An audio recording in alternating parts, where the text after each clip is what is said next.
உத்தரப்பிரதேச மாநிலம் அயோத்திக்கு இன்று பயணம் மேற்கொள்ளும் பிரதமர் மோடி சர்வதேச விமான நிலையம் மற்றும் மறுசீரமைக்கப்பட்ட ரயில் நிலையத்தை தொடங்கி வைக்கிறார். இது பற்றி விரிவான தகவல்களை செய்தியாளர் ரமேஷ்குமார் வழங்கிட கேட்கலாம். வணக்கம் ரமேஷ்குமார், தற்போதைய கள நிலவரம் அங்கு எப்படியாக இருக்கிறது? என்னென்ன முன்னேற்பாடுகளும் செய்யப்பட்டிருக்கிறது? வணக்கம். அயோத்தியாவில் பிரம்மாண்டமாக கட்டப்பட்டு வரும் ராமர் கோவிலின் அந்த பிரதிஷ்டை வரும் ஜனவரி 22 நடைபெற உள்ளது. இந்த நிலையில் அங்கு மாநில அரசு பல்வேறு வளர்ச்சி திட்டங்களை செயல்படுத்தி வருகிறது. இந்த நிலையில் தான் பிரதமர் மோடி உத்தரப்பிரதேச மாநிலத்தில் உள்ள அயோத்தியாவிற்கு இன்று காலை செல்கிறார். அங்கு சுமார் 15,700 கோடி மதிப்பிலான பல்வேறு வளர்ச்சி திட்டங்களுக்கு அடிக்கல் நாட்டியும் நிறைவு பெற்ற திட்டங்களை பிரதமர் மோடி துவக்கி வைக்கவும் இருக்கிறார்.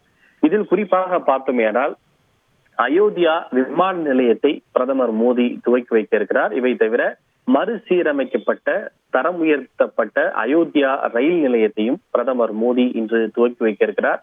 இவை தவிர அம்ரித் பாரத் என்று புதிய ரயில்களை மத்திய அரசு அறிமுகம் செய்திருக்கிறது. 2 புதிய அம்ரித் பாரத் ரயில்களையும் அதே போல 6 வழித்தடங்களில் வந்தே பாரத் எக்ஸ்பிரஸ் ரயில்களையும் பிரதமர் மோடி கொடியசைத்து துவக்கி வைக்க இருக்கிறார்.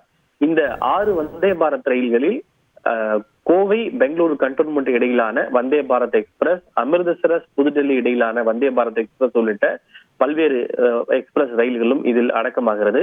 குறிப்பாக 1450 கோடி செலவில் அதிநவீன விமான நிலையத்தின் முதல் கட்டிடம் உருவாக்கப்பட்டுள்ளது. அவற்றை தான் பிரதமர் மோடி இன்று திறந்து வைக்க இருக்கிறார். சுமார் 6500 சதுர மீட்டர் பரப்பளவில் ஆண்டுக்கு 10 லட்சம் பயணிகளுக்கு சேவை செய்யக்கூடிய வகையில் அயோத்தியா விமான நிலையம் உருவாக்கப்பட்டுள்ளது. இதற்கு முன்பு அயோத்தியாவில் விமான நிலையம் இல்லை. ஆனால் அங்கு தற்போது ராமர் கோவில் திறக்கப்பட இருப்பதன் முன்னிட்டு அதை உலக தரம் மிக்க ஒரு நகரமாக உருவாக்க வேண்டும் என்கிற அந்த அடிப்படையில் அங்கு அயோத்தியா ரயில் நிலையம் என்பது அமைக்கப்பட்டுள்ளது.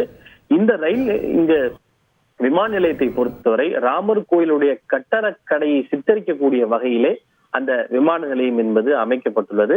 அதே போல தரம் உயர்த்தப்பட்ட அந்த அயோத்தியா ரயில் நிலையத்தையும் பிரதமர் துவக்கி வைக்கிறார். இது 240 கோடிக்கும் அதிகமான செலவிலே மறுசீரமைக்கப்பட்டு பல்வேறு நவீன வசதிகள் அங்கு செய்யப்பட்டிருக்கிறது. குறிப்பாக நவீன ரயில் நிலைய கட்டிடத்தில் மின் தூக்கி, நகரும் படிகள் அதாவது எஸ்கலேட்டர், உணவகத்தின் பூஜைக்கு தேவையான கடைகள், குழந்தைகள் பராமரிப்பு அறைகள், காத்திருப்பு அறைகள் உள்ளிட்ட பல்வேறு நவீனமான வசதிகளோடு இந்த ரயில் நிலையம் என்பது மறுசீரமைக்கப்பட்டுள்ளது.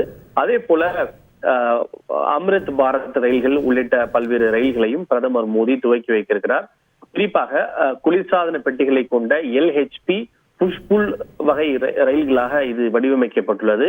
ரயில் பயணிகளுக்கு மேம்பட்ட வசதிகளை வழங்குவதோடு பல்வேறு உலகத்தரமிக்க அனுபவங்களையும் சுற்றுலா பயணிகளுக்கு வழங்கும் என்று தெரிவிக்கப்பட்டுள்ளது. விவரங்களுக்கு நன்றி ரமேஷ்குமார். செய்திகளை உடனுக்குடன் தெரிந்து கொள்ள உடனே சப்ஸ்கிரைப் பண்ணுங்க.